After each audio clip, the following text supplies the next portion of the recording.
بسم اللہ الرحمن الرحیم۔ السلام علیکم ورحمۃ اللہ وبرکاتہ۔ دوستو، کیا حال چال ہے؟ ہم امید کرتے ہیں کہ آپ سب خیریت سے ہوں گے۔ دوستو، آج کی ویڈیو کا ہمارا ٹاپک ہے کہ نکاح کیا ہے۔ چلیں ہم آپ کے سامنے ایک چھوٹی سی آیت اور ایک حدیث رکھتے ہیں، اس کے بعد ہم اپنے ٹاپک کا آغاز کرتے ہیں۔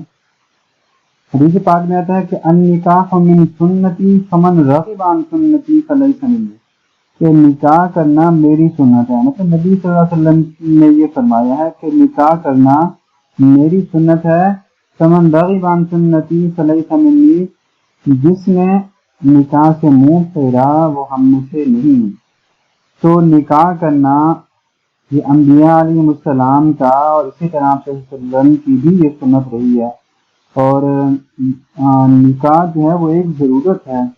اور اسی طرح اللہ تعالیٰ نے جیسے کہا ہے کہ یا ایھا الناس انا خلقناکم من ذکر و انثی وجعلناکم شعوبا وقبائل لتعارفوا، اے لوگو ہم نے تمہیں پیدا کیا ایک جان سے، ایک مرد اور عورت سے، اور دوسرے مقام پر فرمایا کہ ہم نے تمہارے لیے جو ہے وہ جوڑے بنائے ہیں تاکہ تم جو ہے وہ ایک دوسرے سے سکون حاصل کرو۔ لیسکن الیہا، یہ لفظ اللہ تعالیٰ نے استعمال کروائے ہیں۔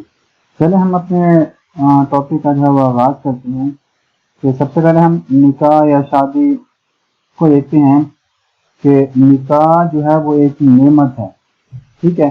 اسی طرح طلاق جو ہے وہ ایک ضرورت ہے، اس کے بارے میں ہم بعد میں بات کریں گے۔ سب سے پہلے ہمارا یہ ہے نکاح جو ہے وہ ایک نعمت ہے۔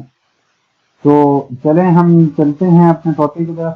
نکاح اللہ تعالیٰ کی ایک عظیم الشان نعمت ہے جب یہ رشتہ قائم کیا جاتا ہے۔ مطلب اس کو ہم شادی کے بندھن والا رشتہ بھی کہہ سکتے ہیں، اس کو ہم میاں بیوی والا رشتہ بھی کہہ سکتے ہیں۔ جب نکاح ایسی نعمت ہے کہ جب میاں بیوی یا ایک انسان دوسرے انسان کے ساتھ جڑ جاتا ہے تو یہ دیکھیں اللہ تعالیٰ نے فرمایا کہ اللہ تعالیٰ نکاح کے مقصد کو اس طرح بیان فرماتا ہے کہ اسی کی نشانیوں میں ہے کہ اس نے تمہاری ہی جنس کی بیویاں بنائیں تاکہ تم ان سے سکون حاصل کرو، اور اس نے تمہارے درمیان یعنی میاں بیوی کے درمیان محبت اور ہمدردی پیدا کر دی۔ یہ دیکھیں، یہ سورہ روم آیت نمبر 21 میں ہے۔ اسی طرح اللہ تعالیٰ نے بہت سی حکمتوں اور مصلحتوں کے پیش نظر نکاح کو جائز قرار دیا ہے۔ من جملہ ان مصالح و حکم کے ایک حکمت، مطلب ان تمام حکمتوں کے بعد ایک حکمت یہ بھی ہے کہ اس نے روئے زمین پر نوع انسان، اصلاح ارض اور اقامت شرائع کے لیے اس کی نائب بن کر قیامت تک باقی رہیں، اور یہ مصلحتیں جو ہیں وہ اسی وقت متحقق ہو سکتی ہیں جبکہ ان کی بنیاد مضبوط اور مستحکم سنتوں پر ہوں، اور وہ ہے نکاح۔ ویسے تو نسل انسانی کا وجود مرد عورت کے ملاپ سے ممکن تھا، خواہ وہ ملاپ کسی بھی طرح کا ہوتا، لیکن اس ملاپ سے جو نسل وجود میں آتی وہ اس کے بارے میں بہت سے اعتراضات اٹھتے، اس کے بارے میں بہت سے سوالات اٹھتے، تو وہ جو نیک نسل تھی اس کا وجود جو ہے وہ نکاح ہی سے ممکن تھا۔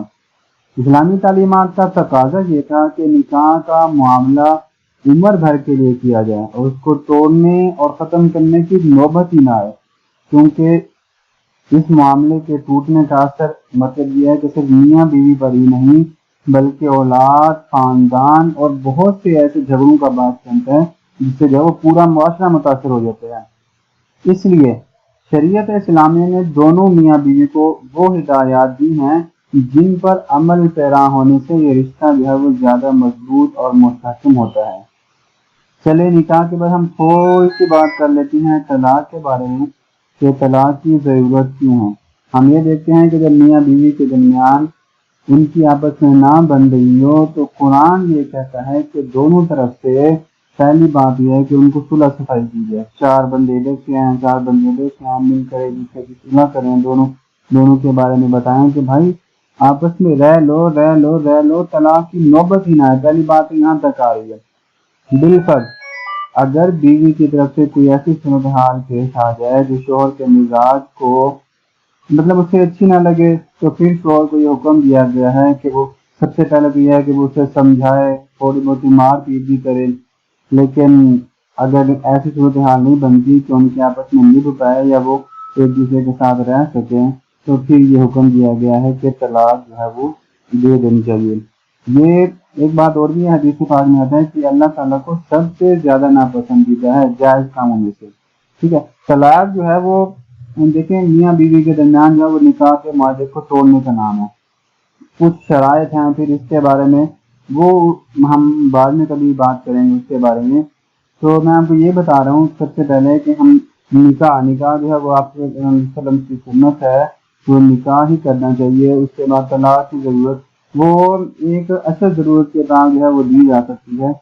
تو آج کے لیے اتنا ہی، باقی مزید ویڈیو کے ساتھ ہم آپ کے ساتھ دوبارہ حاضر ہوں گے، تب تک کے لیے اجازت دیں۔